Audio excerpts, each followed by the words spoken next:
I don't think that people on the internet are entitled to my attention. And in this day and age, in 2026, I think that's probably a bit of a controversial thing for me to say. Because somewhere along the line, anti-social media, as I like to call it, has convinced people that in some way they have some sort of a given right to participate in it. They want to argue with it, they want to attack it, and they assume that they have direct access to the person that created it. YouTube creators like me. And honestly, I think that's become deeply unhealthy. Not because I'm frightened of a disagreement, but because I'm no longer interested in turning every thought, every video, every bit of content into a shouting match for complete and utter strangers. The strange thing is that people don't expect to do this elsewhere.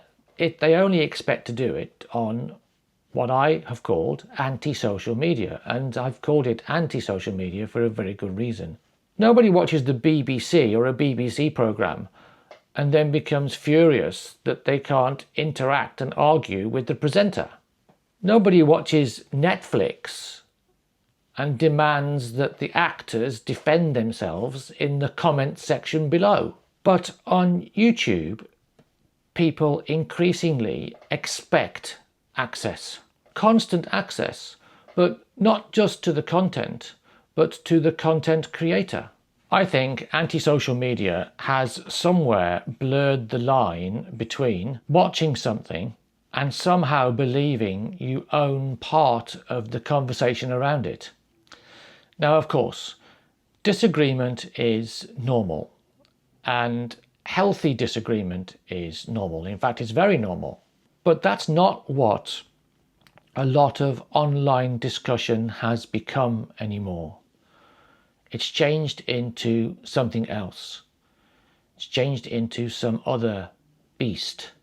What it often becomes is performance, aggression, and ego. And people have stopped listening to each other, and instead they just talk at each other. Recently, and I've had conversations with friends of mine about this also recently, I've likened this to road rage. People sit behind their screen or their laptop or their phone, and or they sit inside their car, and in some way they feel disassociated with what's happening in reality, and because of that their filter is dropped.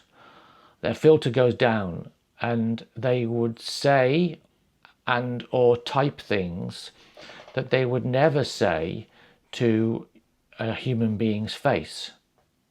In some way they feel that they can, and they feel that they can do it even worse with complete immunity or impunity.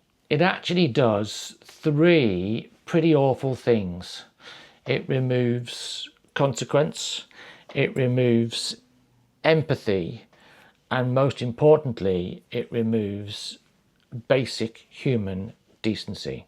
And that's really the point. I didn't start this YouTube channel of mine to create an online argument forum.